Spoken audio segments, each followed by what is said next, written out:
Well, good morning, everybody, and good afternoon, and bonsoir, and guten Abend to all of our friends in Europe.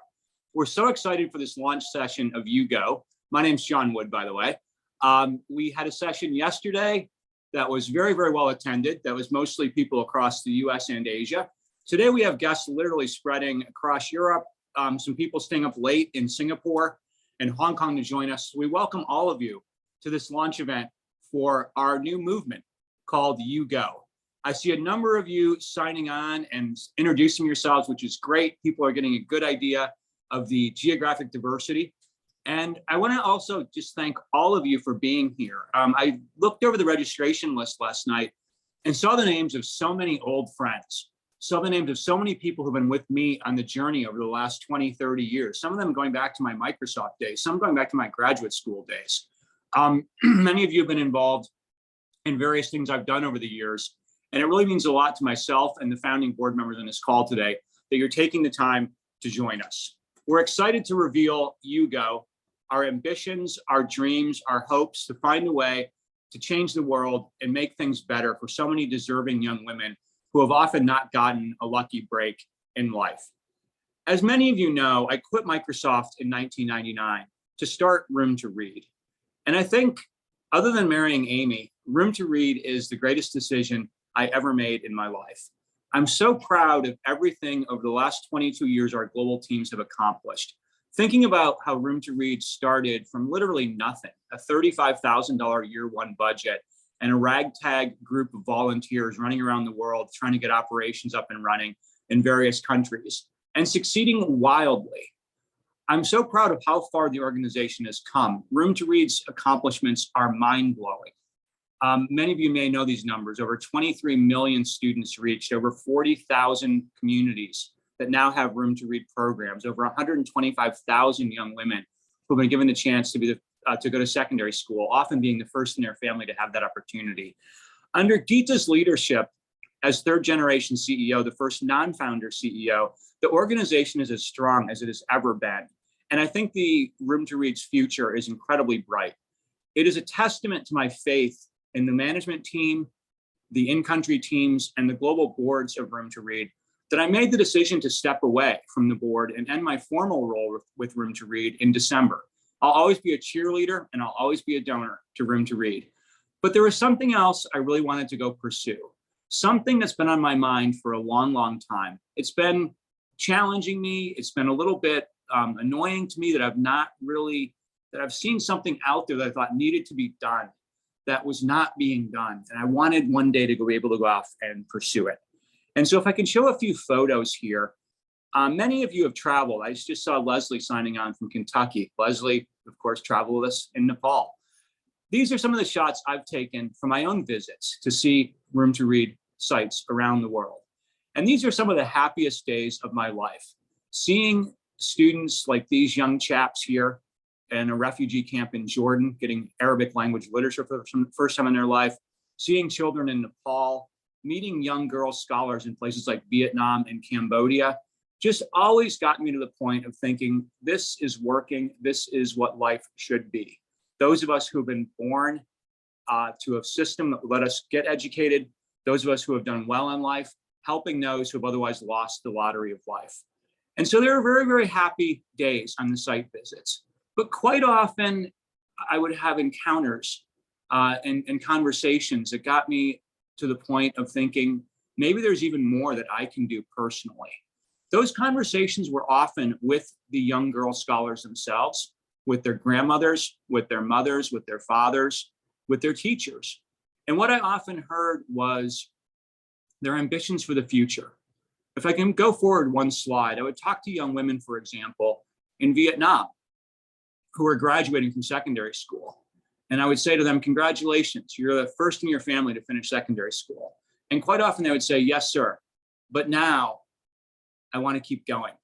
I want to be a nurse. I want to be a teacher. And I'd say, that's great. Will you be able to do that? And they would often look very sad and say, well, my family is poor. I come from a very poor village. My father is a farmer. My father is a construction worker. My mother has 3 children to raise. My family cannot afford school. I would talk to a parent and the parent would say, my daughter is special. She wants to move on. She wants to become someone who has a real job, a white collar job in a city. I do not want my daughter working in a sweatshop. Can you help her? And I would very patiently explain that world-class non-governmental organizations, world-class NGOs like Room to Read, can't be all things to all people. Just like a well-run business, you have to define narrowly what you do and do that well. And primary literacy plus secondary education for young women were both really, really significant challenges. And that we had decided, and it's been decided by every single successive management team, that Room to Read could not play in the field of university education. And so while that answer in my head made a lot of sense, in my heart, the answer just kind of gutted me. And I could tell as the eyes of the daughter met the eyes of the father, as they heard my answer, they were also fairly gutted. And so I started just, in many cases, just handing my business card out, either to the parents or just asking the local Room to Read team to say, is there a way I can help in some informal way, some of these young women that I've met? And I remember sitting one night in a hotel room in Vietnam, and it was on this trip where a number of us, some of you on the call, were on this trip to Vietnam. And I remember sitting in my hotel room that night because I just learned that my father had died. And I had been close to canceling the trip to go home to Colorado to see him. And my father said, do not come home. You've been home several times. You've seen me at my best. I've had a good run. I'm almost 91 years old. He said, those students are waiting for you, John. The team is waiting for you. The parents are waiting for you. They're expecting you. Please don't be with me, be with them. And I sat in my room that night and I talked to my dad, even though he was now not alive, but I figured maybe there was still a little portal. My dad was an extraordinary guy. Maybe he could still hear me. And I said, Woody, we all called him Woody. I said, Woody, I'm gonna figure this out. Like, I've got one day, Woody, I'm gonna figure this out. I'm gonna make you proud. My father and mother were both so involved in the early days of Room to Read and so supportive. And so what ended up happening was that a number of young women I had met, Amy, my wife, and I had met, knew that there was something informal going on in Vietnam with a group called the Relay Fund. The Relay Fund was an informal group that had come together to help some of the Room to Read graduates go to university. So Amy and I started giving donations to them. A number of our friends started giving donations to the Relay Fund.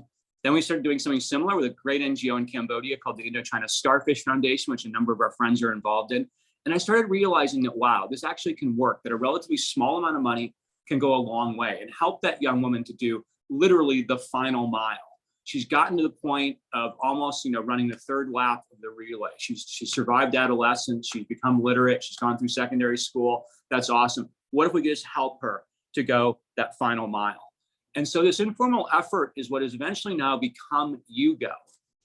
YouGo is going to be a single focused organization that does one thing and one thing only, and hopefully does it at significant scale. And that's to help young women from low-income countries go to university.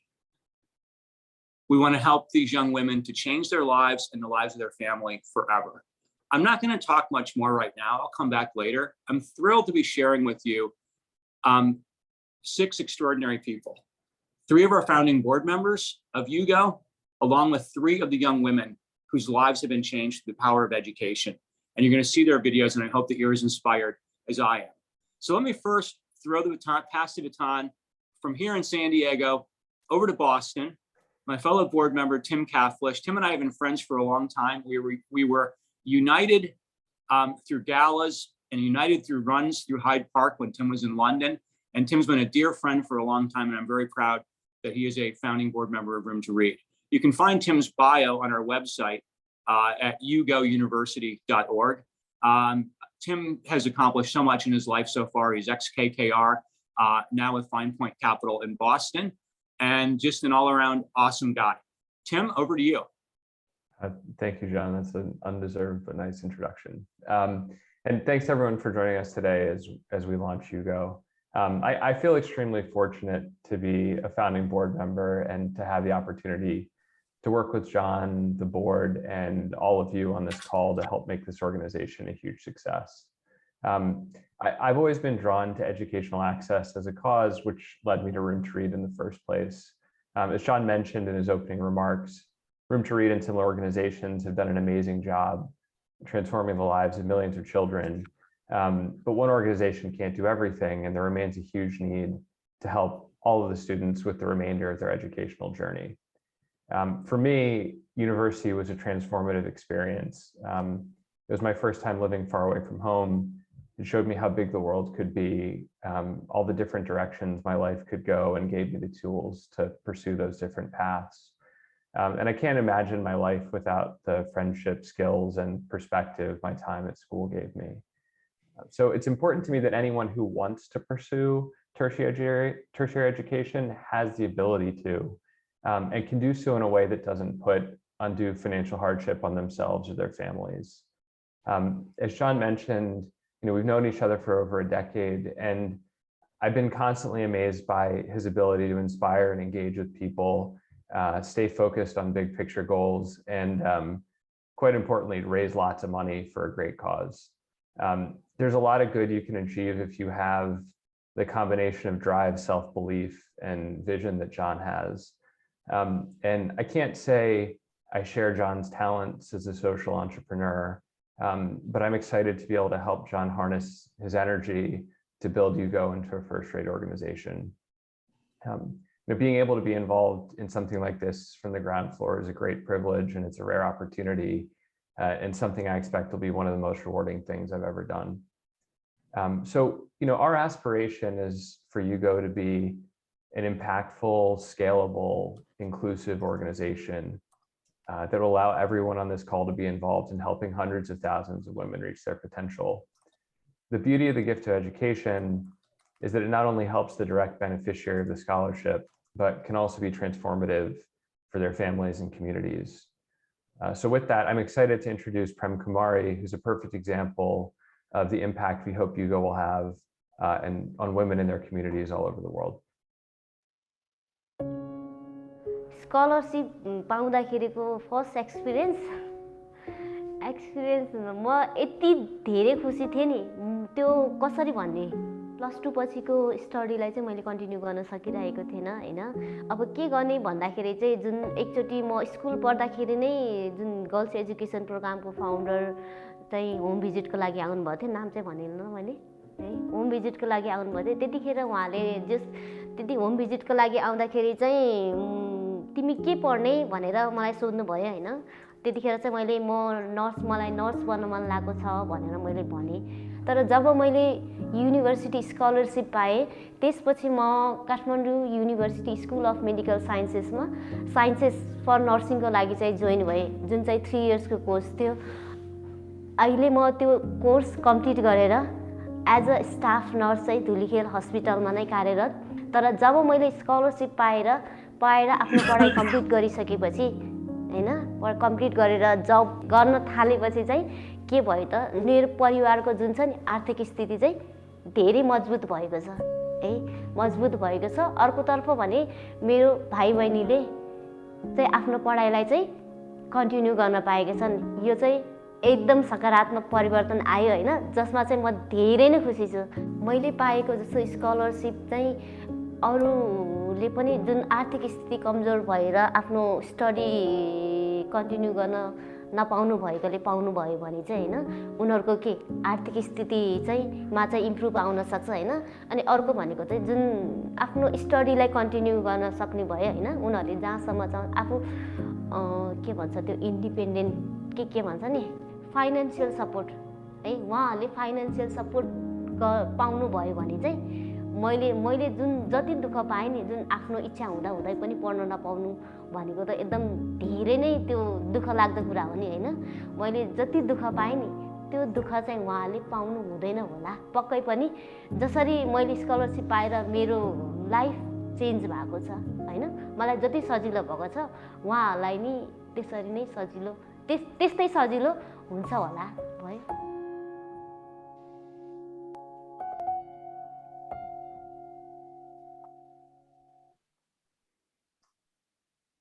So we're thrilled to be working in Nepal. It has a special significance to John as the place where Room to Read was founded, and we think it's going to be a great launching point for YouGo as well. So now I'd like to introduce Patricia Horgan, who's my fellow founding board member, who's joining us from across the Atlantic in Switzerland. Patricia. Hi, everyone. Thank you, Tim. I'm Patricia Horgan, proud member of YouGo's founding board, long-term resident of Zurich, and long-term proponent of gender equality and of shattering glass ceilings. I'm also a firm believer that those of us who've had the gift of education, who've been able to benefit from the ability to have an education, should, if at all possible, give something back. Accessing tertiary, so university education, is still a very thick glass ceiling for women in low-income countries. In launching YouGo, we're putting together a professional powerhouse to tackle this issue. And in the process, we're going to transform the lives of thousands of worthy young women. I'm really honored to be part of the founding team with John, Anne, Archana, Tim, Ben, and Nick. And we're all thrilled that so many of you have joined our launch meetings because we're here at the beginning, so are you. This is just starting and you can be part of it. You can be part of the YouGo global movement. I would like to now introduce Dum Hawaii.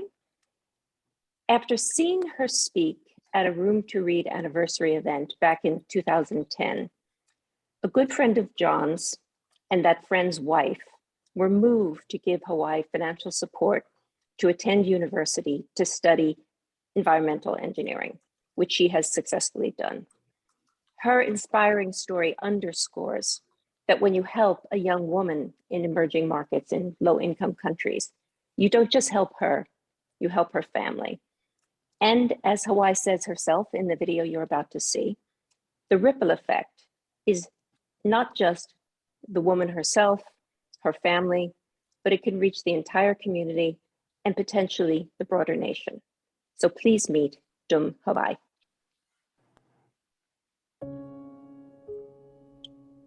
My name is Dum Hawaii. I am 31 years old and my nationality is Cambodian.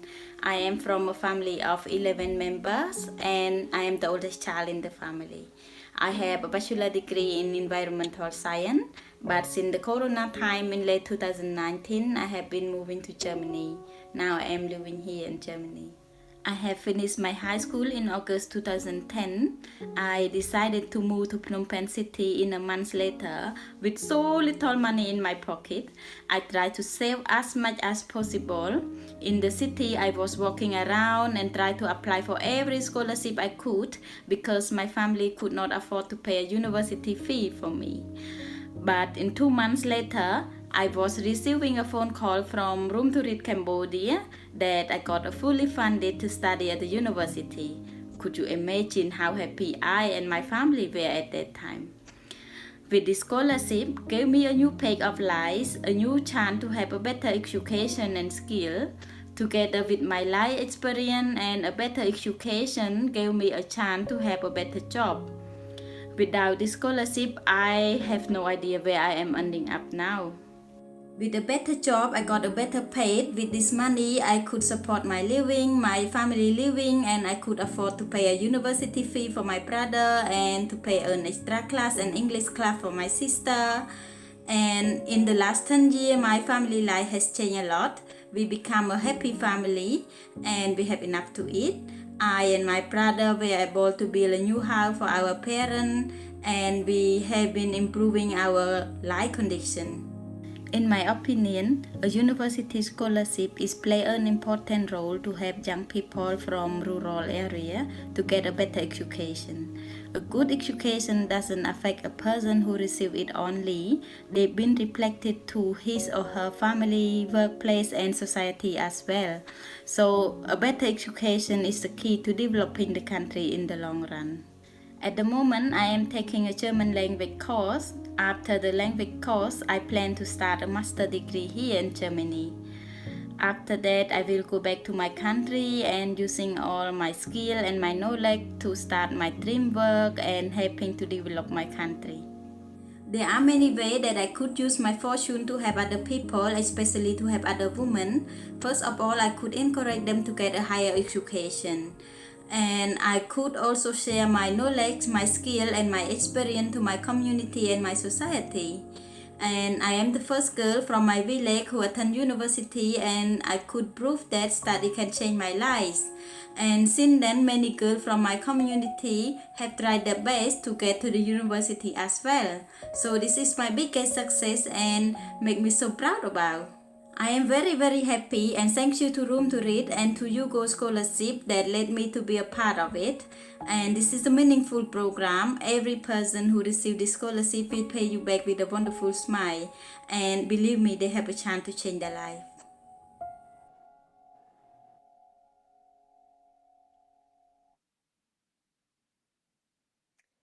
Powerful, isn't it? I could watch that 100 times.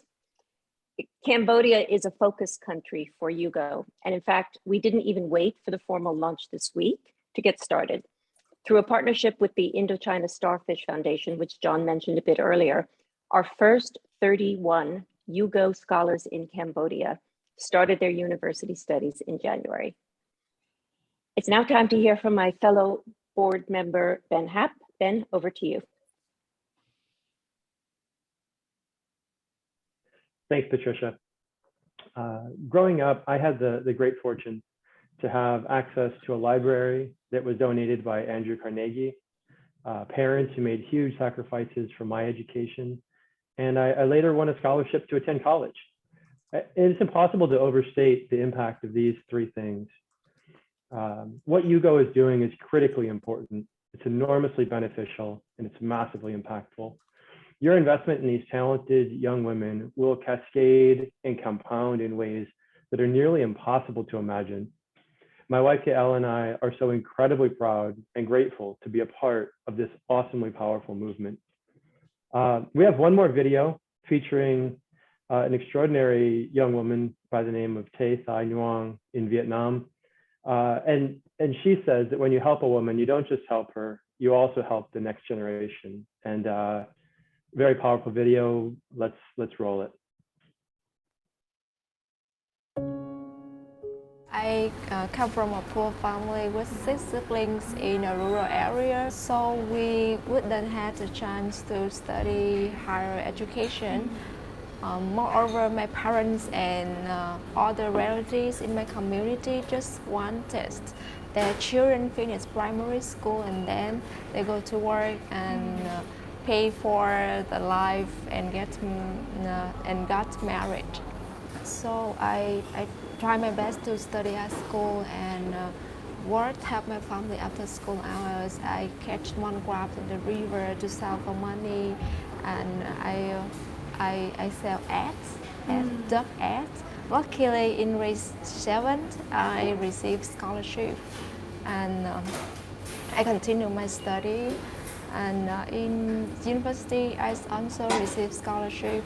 Now I am an English teacher in primary school. I also management members in an English center in Ho Chi Minh City, and I also have a small shop with my younger brother. Now I am a volunteer for the Relay Fund to help other disadvantaged girls in university to have the same chance with me as me. When my younger brother in the 12th grade, he wanted to drop out of his school, and I tried to persuade him a lot, and he wants to continue his study. I promised that I will support his education in university, because I really want to help him to have the same chance with me. He is an art teacher in secondary school, and now he can help a lot of children. My older brother finished his education at the 9th grade. He worked 5 years later, and I saw his job is really hard and with a little money. Yeah, so I persuade him to continue his study, but he said no way, because he dropped out of school for a long time. But 2 years later, he asked me how could he continue his study, and I helped him apply the school and the course, and now he is an engineer. Education is the best and shortest way to break our poverty circle and to have a better life. This really has improved my family condition significantly. I am so proud of myself. Thanks to university education, we not only feel confident about ourselves when we go out, but also have financial stability to help other disadvantaged people.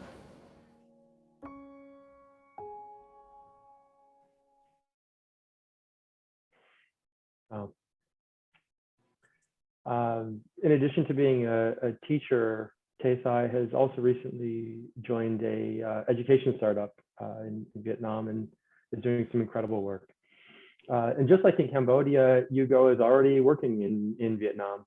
Through our partners at the Relay Fund, we have our first 80 Hugo scholars in university and are off to a great start there. Okay, handing it back over to John.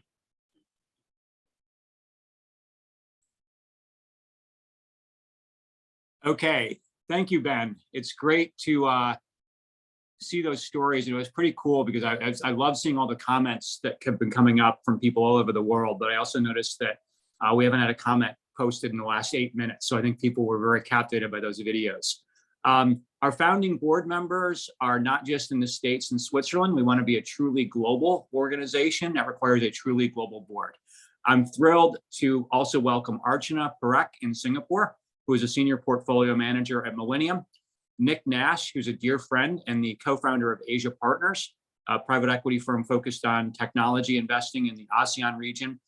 And we have a board member from Indonesia, Patricia Sutanto. I believe Anne is actually on the call today, which is heroic given the time that it is in Jakarta.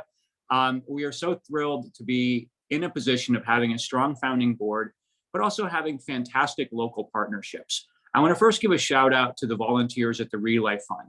The Relay Fund is 100% volunteer driven. Nobody takes a salary.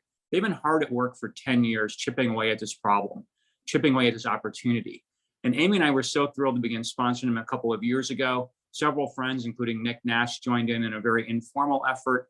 But we're not stopping there. Through the great work of Jerry Go, one of our volunteers in Singapore, we're also establishing a relationship with Saigon Children's Charity. And our goal this year is to work with Saigon Children's to sponsor at least 90 more young women in Vietnam. We're in active discussions and about to sign our first MOU in Pakistan with one of the most respected non-governmental organizations in that country, the Citizens Foundation, with at least 100 scholarships awarded this year.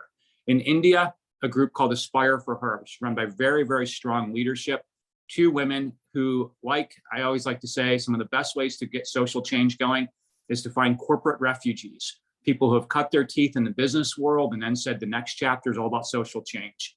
And in Cambodia, as we mentioned, Indochina Starfish Foundation. We'll also be announcing in the coming months partnerships in Bangladesh and Indonesia. So we're excited to move forward. We're going to leave time for Q&A. Looking through the comments box, I see so many hyper intelligent people who are joining us from around the world.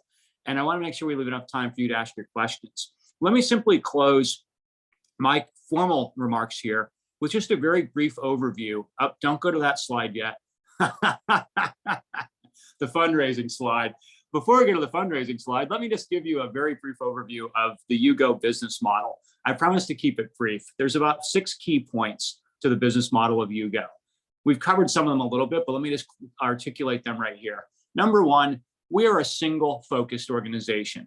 We're going to do one thing and one thing only. Help young women go to university, help them graduate from university, and help them to find good jobs to build better lives. That's the one thing we'll do. We'll do it with data, we'll do it with passion, but we will do it with a laser-like focus. Second is, as you saw earlier, we'll work with world-class NGOs. We could go out and hire local teams and try to get off the ground. What we discovered was if we work with NGOs that are already on the ground, that have decade-plus relationships with local communities, we can get a lot more young women on scholarship and in university much more quickly. That group of NGOs right now is probably 5 or 6. We hope that one day there'll be dozens of NGOs in many more countries. Some of you have asked, why not country X? Why not country Y? We want to go to as many countries as we possibly can, but we really want to test the model this year in these 6 countries. Third key point is that while we will start with scholarships, will not stop there. We know from my experience, we know from talking to the NGO partners that these young women often need more than just scholarships. It might be transportation money to come into the city from their rural village. It might be a food stipend, certainly books, but also life skills. These young women want to learn not just academics, they also want to learn about public speaking. They want to learn how to use the internet to their advantage. They want to learn about job opportunities. They want to learn about financial literacy. So YouGo in 2023 will begin implementing our own life skills network, where we'll have world-class experts who can bring the young women together, often in person, often over Zoom. The Zoom part's exciting because a YouGo scholar in Pakistan will get a chance to talk to a YouGo scholar in Cambodia. And then finally, we'll come up with a YouGo employment network, working with corporate partners, working with many of you on this call. I'm hoping one day, Brooks Entwistle, we have a YouGo scholar at Ripple in Singapore. I'm hoping that we'll have the opportunity to get full-time employment for these young women. And this will be something that I think corporations will love, because when they go into frontier markets, they'll know that there's a talented base of strong women like Tay, like Hawe, who are hopefully ready to join on and find good employment. Fourth key point is low overhead. It's always been an important part of Room to Read's model, and the team there should be so proud of the fact that Room to Read is an elite 1% for financial efficiency and transparency. With 13 or 14 years, I lose track of Charity Navigator 4-star ratings. It's like the Tom Brady of Charity Navigator. Room to Read will, YouGo will have a similar model of having low overhead. As founding CEO, I will work for free. I'll actually pay for the privilege of being the founding CEO working for free. Taneo, who's done an amazing job organizing not just this event, but all of our PR communications and messaging, is doing this on a pro bono basis with an 11-person team. So thank you to Taneo. The founding board will cover all overhead expenses. This means that when people give money to the Founders Fund, when they make a pledge, whether it be a one-off or ideally a multi-year pledge, every single dollar will go directly to the scholarship program. We'll use a Robin Hood model. We'll raise money in wealthy communities, amongst wealthy individuals, amongst middle-class individuals, and deploy that money in places where people have less income. And then finally, the last part of the model is a little bit of money goes a long way.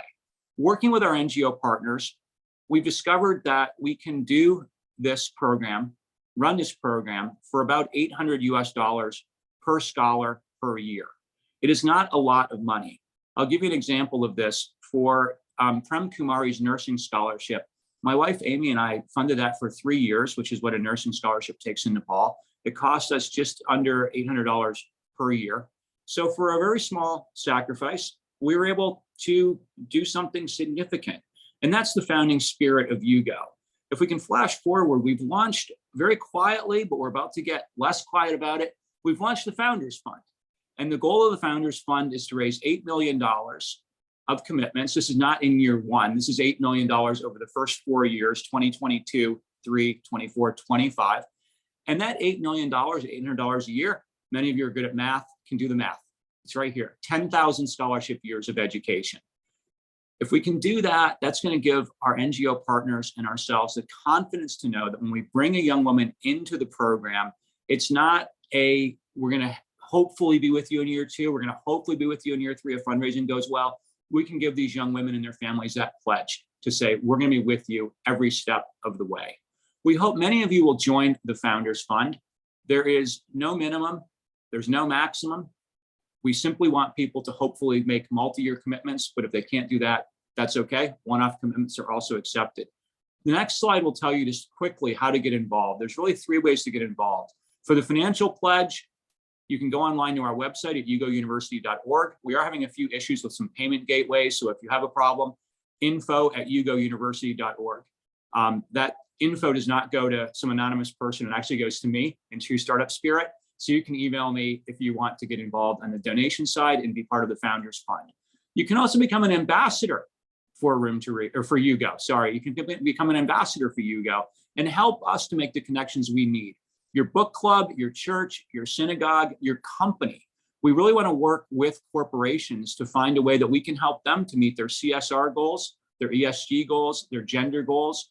And we want to have champions within companies. So maybe someone out there starts the first YouGo chapter at Google London. Maybe somebody out there starts the first YouGo chapter at Exxon or Chevron or whatever your employer is. And then finally, LinkedIn. We are on LinkedIn thanks to Taneo. We already have over 400 followers, even though the site, we've only been live for 72 hours. So please do follow us. You'll also have ideas. I know somebody just popped up a question, are we a 501c3? The answer is we will be soon. We're in the middle of applying and we're waiting patiently for the IRS, but that's okay because pledges can be made now and we will not do the capital call until we have 501c3 status. So let me stop talking there and let me turn it back over to Ben. I know a number of people have asked questions, so let's use the remaining time we have, the remaining 22 minutes we have to ask questions and have some conversation. Ben, back to you. Great. Thanks, John. So we've got 20 minutes. We see a lot of questions coming in on the board, and that's great, super helpful. Keep sending them. We'll try to get to as many as we can. One thing that we could just start off with, though, is, John, you've mentioned a bit about your personal motivation for this. And can you just touch on a little bit more about your personal motivation for this, and also how YouGo stands out from other education charities, because there are other groups doing education stuff in the world? Yeah, I would say my personal motivation is really driven by the fact that I am the product of 3 educated women. My mother was educated and read to me and encouraged me all the time, helped me with my homework. My older sister, who became a school librarian and a teacher, read to me. And my grandmother, dear sweet Mommy Buka in Duluth, Minnesota, when I was a young man, would buy me comic books and buy me books and read with me. So I would not be where I am today if I did not have those 3 educated women in my life. And today, my mom's still, 90 years old. One of the things we most love to do is talk about books. How YouGo differentiates itself, Ben, I mean, I want to be, I'm proud of what we're building here. It's still early days. There's lots and lots and lots of great causes out there. And our hope is to be symbiotic with so many of them. One of the reasons we're partnering with so many NGOs is that they've run into the same issue I've run into. They have young women in their program. The young women have these dreams and ambitions, and the funding doesn't exist. So I think what we're doing at YouGo is really meeting a really big unmet need and creating what we hope will be kind of the trusted global organization. When people think about university, think about higher education for young women in the developing world, hopefully they think about YouGo. Right now, it's wide open. There's not kind of a trusted global organization that's doing this at massive scale. So we will humbly start this year with our first 1,000 scholars, maybe a little bit more than 1,000. But we hope to double that and then double that again and keep growing and do this at significant scale. So on that note, on the scaling, you talked a bit about fundraising earlier, but can you just round out the fundraising goals for this year, and then also what the sources of funding are, like what the model is for actually who's donating, what are we trying to do on that front? Yeah, that's a great point. I should mention with the Founders Fund, first of all, that we have already raised over half the Founders Fund during our quiet period. Many of you who know me will be shocked to know that I called anything in my life a quiet period. But during this quiet period, we just basically responded to people who had heard we were up to something new and asked about it. And so we're really thrilled to be at $4.3 million so far of multi-year pledges. We hope to raise most of that Founders Fund through individuals, through family foundations. It might be somebody pledging $800 a year for 4 years to fund one scholarship. It might be somebody pledging $20,000 a year for 4 years to fund 25 girl scholars. We will layer in corporate fundraising and layer in corporate donations. That usually takes a little bit longer. Companies usually like for you to be have a little bit more of a track record, but we're certainly open to corporate partnerships, and corporate partnerships don't just have to be about money. We're going to want to work with companies to help with life skills training, to say what unique IP do you have in your company that if shared with a YouGo scholar would be beneficial to her? What internship opportunities do you have? And I'm really grateful. Friends of mine have already reached out to me to say, for example, my company does thing X in country Y. We are willing to look at creating some internship opportunities for the YouGo scholars and helping them on the path to employment. So yeah, I hope that answers your question, the questions. John, we had a question that came in over email about online learning or online university or e-learning, and what is YouGo's philosophy on that, and how it fits with or doesn't fit with the model that YouGo is building? Well, this is an issue we always ran into at Room to Read also. People would say, well, gosh, couldn't you just give a kid a tablet? Couldn't they just teach themselves? And the answer to that is, I think we even see this during the pandemic of people who have their youngsters in college who had the university cut off due to COVID and had study from home. It just isn't as satisfying of an experience. You don't have that cohort when Tim talked about when he was at Stanford, just that group of people that you're with, the teachers, the opportunity to interact informally. I'm very confident that some of our young women will use online learning, will use a MOOC, whatever it might be. But I think that's really going to be to augment what they're doing otherwise, because there's nothing quite like that university experience, that feeling of I've arrived. And I'll tell you, I've talked to hundreds of parents over the years. When I say, what are your aspirations for your daughter? Not a single one has ever said, I want her to excel at online learning. It's almost always, I want her to learn a skill where you are certified. So if you're going to be a nurse in Nepal, like Prem Kumari, you got to be certified. If you're going to be a teacher in Vietnam, like KT, you've got to be certified. So there's only so much that online learning can do. And we really want to make sure that these women have the same experience many of us had, the experience of spending 3 or 4 years in higher education and having that be the thing that changes their life.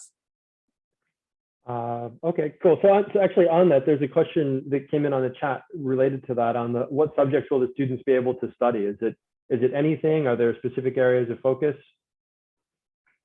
Yeah, we really want to ask these young women, what are your dreams? What do you want to study? And let us help you go pursue those dreams. So it's really up to the young women. Now, what we've noticed is that a number of these scholars we've worked with so far who have grown up quite often in poor families tend to be really scrappy and motivated. They want to study subjects that are going to help them get jobs. So we see them, for example, studying chemistry. We see them studying entrepreneurship, finance, accounting, nursing, teaching. Some want to be doctors.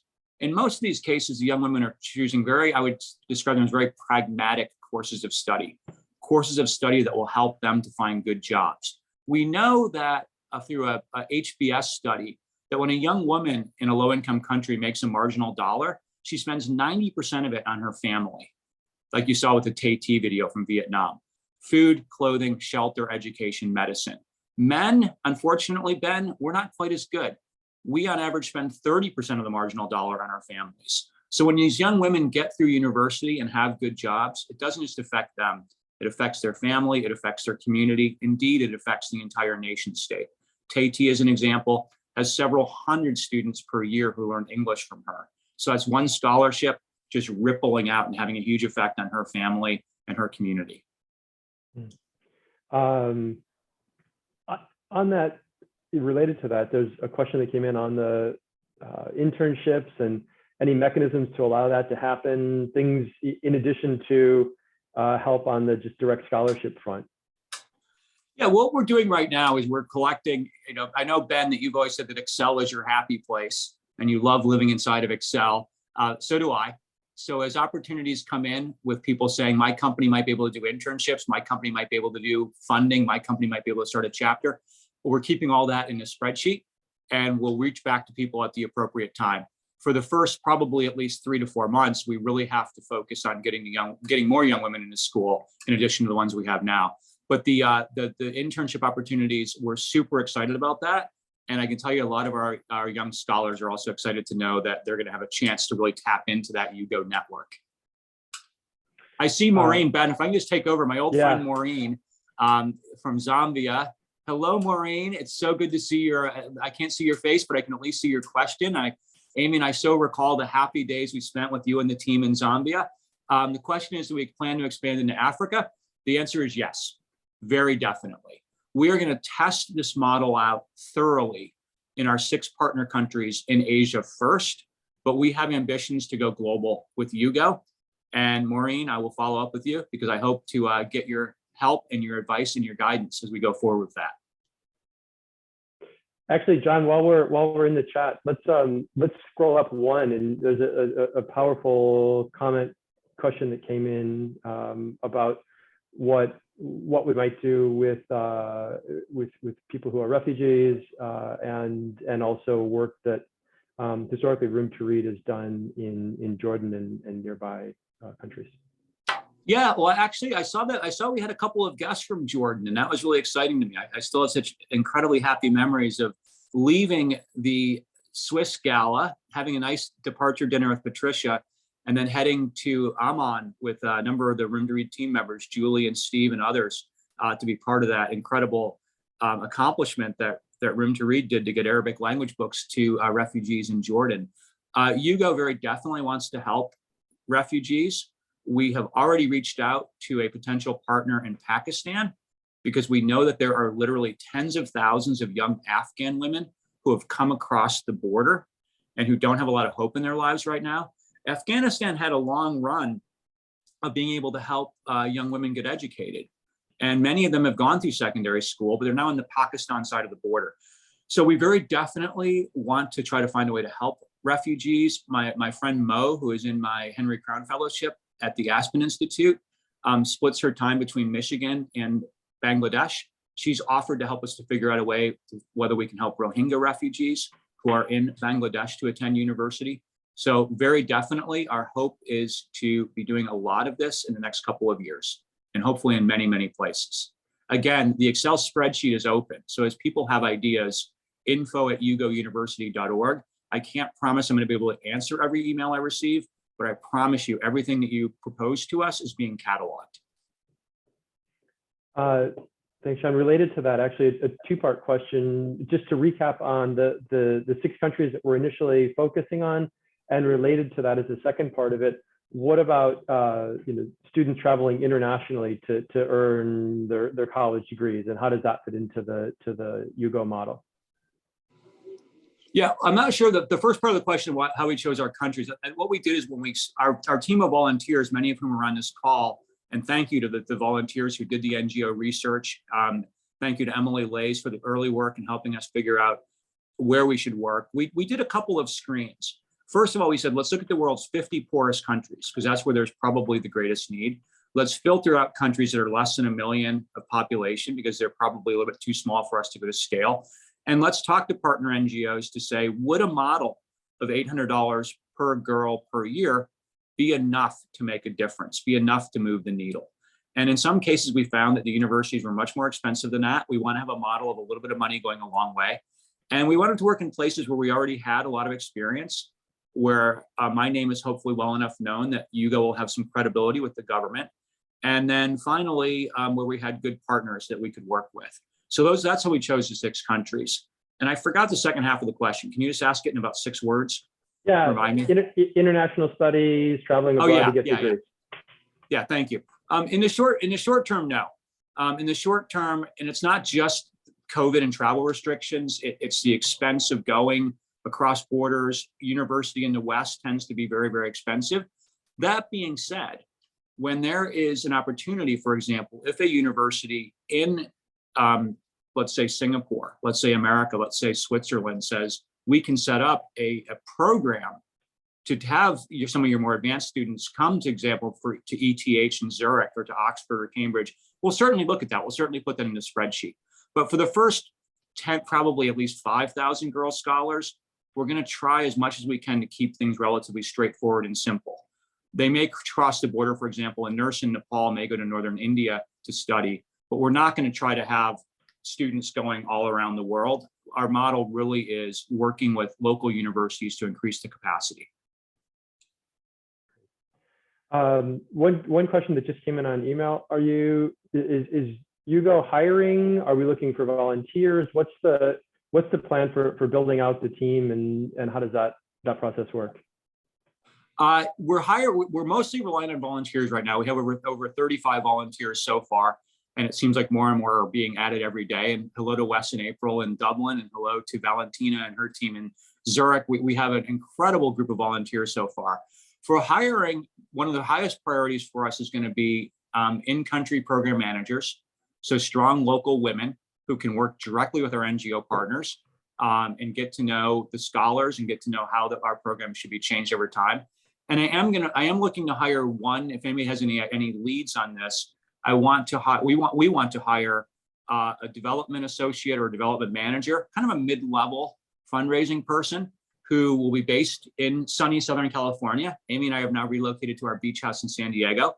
And I want to mentor somebody and work closely with somebody who will be in Southern California so we can work closely together and who can help us to get the fundraising up and off the ground. We're not looking right now for a senior level fundraising person because we feel like we have the right strategy and we have some great contacts, but we are definitely looking to hire somebody in Southern California to help with development. So if anybody has any leads, please, again, info@ugouniversity.org or john@ugouniversity.org.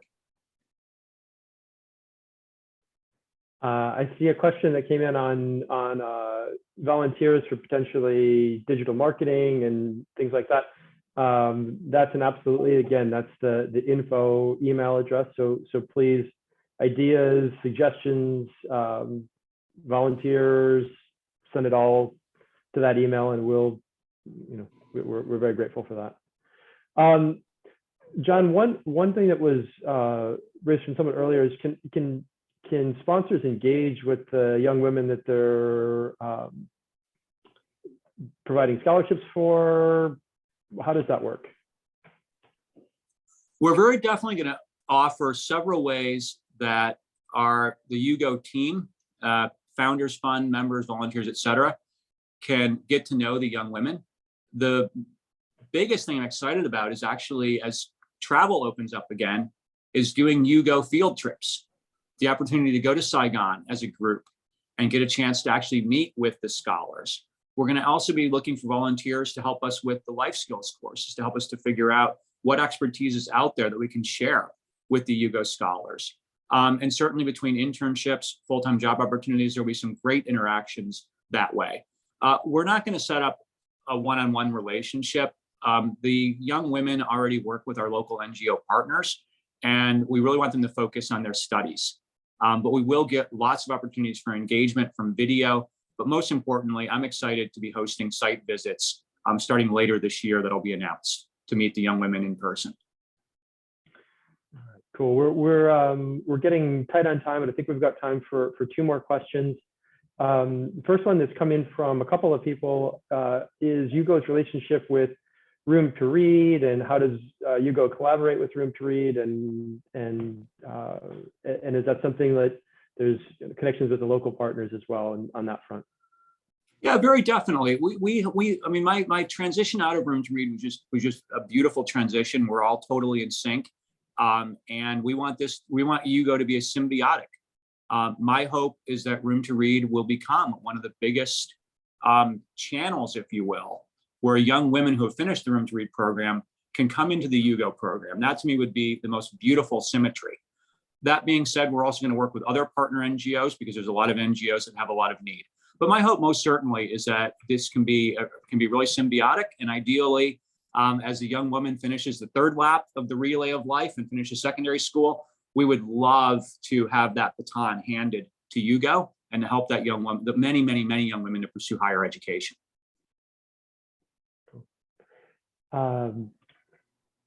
Actually, last two questions. There's one on the line from the 3 videos be available. All of those videos are available on the ugouniversity.org website. If you go to ugouniversity.com, that'll redirect, but the website is .org. So everything is on there.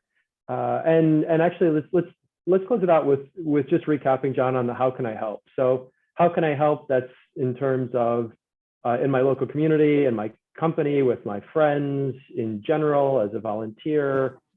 How should we have people engage after this call? Yeah, very definitely. So as you mentioned, Ben, the website is up and running. So one of the best things people can do is share that with their friends. Maybe you don't point them to the website. Maybe you say, I saw this incredibly inspiring video. Share one of our videos today with 10 or 20 friends. Share one of our videos on your LinkedIn page. Share one of our videos on Twitter and point people towards UGO. We'd love to have many more subscribers on our LinkedIn site. We're already at over 400, but we want many more. And I just think telling our story to others is one of the most immediate things people can do to help. Everybody right now is in need of an inspiring story. We've gone through several years of COVID. I certainly know that yesterday, our host for our event, who was in Hong Kong, said that she needed a dose of inspiration after the last few years in Hong Kong. So I think sharing out our videos with your friends in your network and then telling them all about it, getting involved, getting engaged. Nothing says engagement like putting down something on paper that says, I will pledge X dollars per year for Y number of years, being part of the Founders Fund. As little as $800 will put one young woman into the program. If people can do more than that, $8,000 can help 10 women. Aaron Porter just asked, where are the videos, please? Let me again repeat, yougouniversity.org is our website, and that has all of the videos. So if people have questions or they have ideas, we're open to hearing them. But I would say first and foremost, spreading the word about YouGo is the best thing people can do. Second is making a pledge, because we do want to make sure we have at least 10,000 years of Girl Scholars funding that is pledged for 2022 through 2026. And then getting your company involved. We really want to build out that corporate network for YouGo. Is that a good answer, Ben? I think so. Okay. All right. What did I think miss? Ben, let me put the spotlight on you, Ben. What is the one thing that we should have covered that we didn't cover? Is there anything else on your mind as a founding board member that you think we missed? Well, I think that I really think that it's the important thing is just doing something, and you know, we have a real get stuff done mentality at YouGo. Every single person who's involved just does it, and you know, and just goes after it. And we're low on bureaucracy, we're low on red tape, and we just get stuff done. And I'd encourage everyone to just get out there and do it, and do things you think make sense. Check in with us, send us emails, and we're reading them all. And we're delighted to be working with you, and I'm really glad to be engaging globally on something that's really powerful, really beneficial, and awesome. And I think, John, with that, we're out of time. We'll leave it here and let everyone get on to the next thing at the top of the hour. Okay, well, if I could maybe close out by I just want to do a quick shout out to my old friends Rishi and Nien for filming those videos, to our volunteers all around the world. I was going to name every volunteer, but there are now almost 40, so that would take too long, but please know how much we appreciate everything you've done volunteering for YouGo. A big shout out to Teneo for being our pro bono corporate communications partner. They've done an exceptional job, including running these 2 webinars the last 2 days. And to my founding board members, thank you for your belief in YouGo. Thank you for your belief in the power of education to change the future. To all of you who have signed into this call, thank you so much. And I do hope that you will take the field with us. I do hope you'll join us, because changing the world most definitely is a team sport. And we want a lot of people to join the YouGo team. So my call to action to you is simple. Please do something. Please be with us. There's a lot of young women out there who are waiting. If you think about when Hawe got that call saying, hey, there's a really nice individual who's going to fund a scholarship for you to university, and she was dancing with joy. Think about what if we could have 10,000 or 20,000 or 30,000 young women and their families dancing with joy when they get that news. Thank you, everybody, for joining us. John, one more thing. Sandeep put in a point on having costs get covered by some core donors. We just wanted to mention that the founding board is covering 100% of the cost of everything that YouGo is doing. So every single penny that anyone gives and donates goes directly to 100% scholarships for these young women. So just note that, and 100% of everything you do goes straight to exactly who you want it to go to. All right. Thank you, everybody. We're officially launched. Yay. Thanks for joining us. Thank you, Ben. Thank you, Patricia. Thank you, Tim. Thanks, everyone. Bye, everyone. Have a good day.